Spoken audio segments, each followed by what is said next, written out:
योगी आदित्यनाथ की भी बात ले लेते हैं क्योंकि वो भगवा वस्त्र धारण करते हैं और योगी हैं। क्या अभी उनका कार्यकाल चलेगा क्योंकि इलेक्शंस भी आने वाले हैं? देखो, मैंने पहले से इसके बारे में बताया हूँ। उत्तर प्रदेश में पुनर्बार उनकी शासन आएगा, पर वो मुख्यमंत्री होने के लिए समस्या आ सकता है।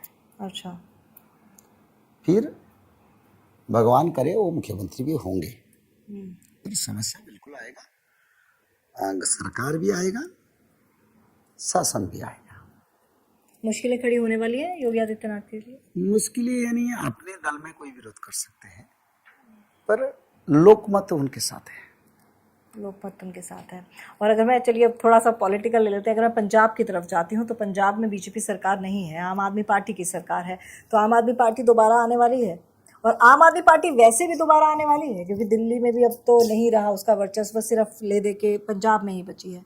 तो क्या आम आदमी पार्टी का दोबारा, मतलब कह सकते हैं कि उद्यान होगा, या फिर अब गई?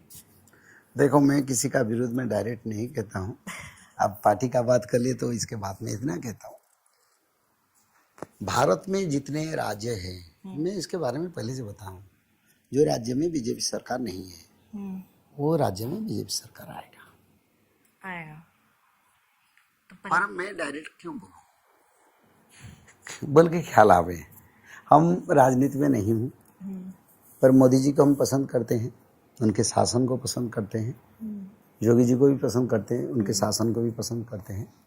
जो अच्छा शासन करते हैं, कोई दल में रहे, उनको भी पसंद करते हैं, क्योंकि ना जाति भेद दल में हमारा विचार है। पर मेरे विचारधारा में जहाँ जहाँ राज्य में बीजेपी सरकार नहीं है, उस राज्य में बीजेपी सरकार पुनर्बार आके फिर सारा भारत में एक मजबूत सरकार होके बीजेपी सरकार आएगा भारत भर में। मैं एक ही राज्य का, आपने पूछे ना, सभी राज्य का बात कर रहा हूँ। यानी कि हिंदू राष्ट्र घोषित हो सकता है भारत? भारत तो हिंदू राष्ट्र पहले से है। कौन मना किया भारत को? भारत का नाम क्या है? हिंदुस्तान। पाकिस्तान का नाम क्या है? पाकिस्तान। चाइना का नाम? चाइना। तो भारत तो हिंदुस्तान है। हाँ, हिंदुस्तान एक धर्मनिरपेक्ष भूखंड है। भारत धर्मनिरपेक्ष क्यों? उसका प्रश्न मेरे को करो ना, बताइए। देखो, भगवान जो है ना, भगवान कहते हैं मेरा कोई जाति धर्म नहीं है, मैं केवल धर्म और कर्म को देखता हूँ।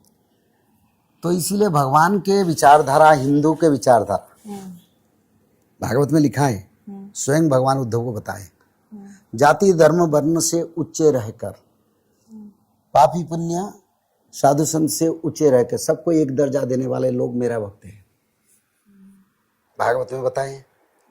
वो ये भगवान के विचारधारा तो धर्मनिरपेक्ष राष्ट्र भारत बना है, वो हिंदू राष्ट्र क्यों नहीं? जो भागवत परंपरा, वो तो शासन हो रहा है, वही परंपरा तो हमारे देश में अभी है। तो हिंदुस्तान हिंदू राष्ट्र कैसे नहीं है? हमारे भागवत पुराण में लिखा है ना, जाति धर्म नहीं है। तो सब जाति को यहाँ सम्मान दिया जाता है। यूनिटी इन डाइवर्सिटी लिखा है ना पॉलिटिकल साइंस में, अनेकता में विभिन्नता में एकता। कौन? भारत है। और हमारे भगवान जी तो वही शास्त्र में बताए, सभी एक है, वसुधैव कुटुंबकम, धर्मनिरपेक्ष सनातन है। सनातन सब धर्म को सम्मान देते हैं, सब मानव को सम्मान देता है, और सब मानव का कल्याण करते हैं। सर्वे भवन्तु सुखिनः, सर्वे सन्तु निरामया, सर्वे भद्राणि पश्यन्तु मां कश्चित् दुःख भाग् भवेत्। इसका अर्थ क्या है? सनातन का मूल मंत्र है ना, तो भागवत शास्त्र में वही बोला, ये मंत्र में यही लिखा है, सर्वे भवन्तु सुखिनः, यानी धर्मनिरपेक्ष है। और जिस समय ये धर्मनिरपेक्ष राष्ट्र हिंदू राष्ट्र नहीं हुआ, क्या और क्या बनाएंगे? सभी धर्म जाति यहाँ रहेंगे और भारत का नाम रहेगा हिंदुस्तान, और धर्मनिरपेक्ष का अर्थ है सनातन और हिंदू राष्ट्र। और मुख्यमंत्री योगी प्रधानमंत्री बनने की भी दौड़ में शामिल होंगे? देखो, हमारे देश में क्या अच्छा प्रधानमंत्री चल रहा है, हम दूसरा प्रधानमंत्री के कंट्रोवर्सी क्यों पैदा करें? नहीं, वो मोदी रिटायर तो होंगे ना, क्योंकि जो भविष्यवाणियां करते हैं ज्योतिषी, उन्होंने कहा है, उनमें से कई ज्योतिषियों ने ये कहा है कि प्रधानमंत्री मोदी जो है वो राष्ट्रपति बन जाएंगे और योगी आदित्यनाथ जो है वो प्रधानमंत्री की गद्दी पे बैठेंगे, ऐसा दिख रहा है। मैं एक बात कहता हूँ, रिटायरमेंट तब आता है, कोई अकर्मण्य होता है, कोई इनकैपेबल होता है, कोई अपारग होता है। मोदी जी की कैपेबिलिटी सारा वर्ल्ड उसको मान रहे हैं, हम कौन है बोलने वाले? बात सत्य है। ठीक है। सारा वर्ल्ड उनको रिस्पेक्ट कर रहे हैं। हमारी देश की गौरव बढ़ रहा है। हम कैसे बोलेंगे वो रिटायर लेंगे? हाँ, दूसरा शारीरिक दृष्टि से कोई इनकापेबल हो तभी वो रिटायर लेते हैं। मोदी जी तो अभी तो यंग, जैसे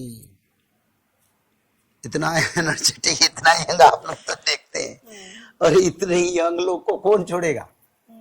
तो इसीलिए देखो, हम लोगों का विचार है, एक देखेंगे दूसरा देखेंगे, पर हम शास्त्रविद जो हैं, हम एक अच्छा हो तो उनको भगवान से प्रार्थना करते वही बने रहे, क्योंकि राष्ट्र हित होना चाहिए, राष्ट्र विभेद नहीं होना चाहिए। एक दल में एक लीडर है, हम दूसरा लीडर कह के खड़ा करेंगे तो फिर दूसरा लीडर खड़ा होगा तो देश का कष्ट नष्ट होगा और एक स्थिर शासन में अस्थिरता आएगा। हाँ, आज नहीं कल आएगा, काल नहीं परसों आएगा, किसी दिन कोई आग लगाए तो भड़केगा ना। तो इसीलिए हमारे विचार में मोदी जी अच्छा शासन करते हैं।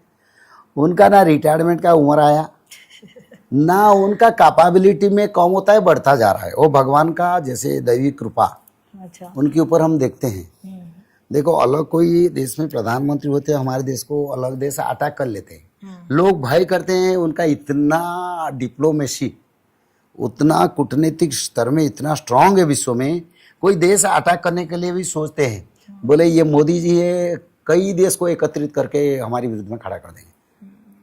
जब तेल नहीं दिया अमेरिका, तब मोदी जी ने सीधा सीधा उनके मुंह में बोल के अमेरिका को रशिया से तेल लाए, बोले टैरिफ लगाया, तो अमेरिका पर मोदी जी ने टैरिफ लगा दिया। ऐसे नेतृत्व चाहिए। चलिए, अब ऐसे नेतृत्व तो कभी इतिहास में दिखे थे? मेरे को 60 साल करीब हुआ, मैंने नहीं दिखा। नहीं देखा। आपको नहीं लगता कई सारे आरोप भी तो लगते हैं? आरोप तो जो अच्छा करते हैं उनको आरोप करते हैं, जो बुराई करते हैं ना उनको भी आरोप करते हैं। तो ये दुनिया ही ऐसा है। ठीक है। दुर्गुण कहना दुनिया का ये नेचर है, कलयुग का ये परंपरा है, इसमें हमको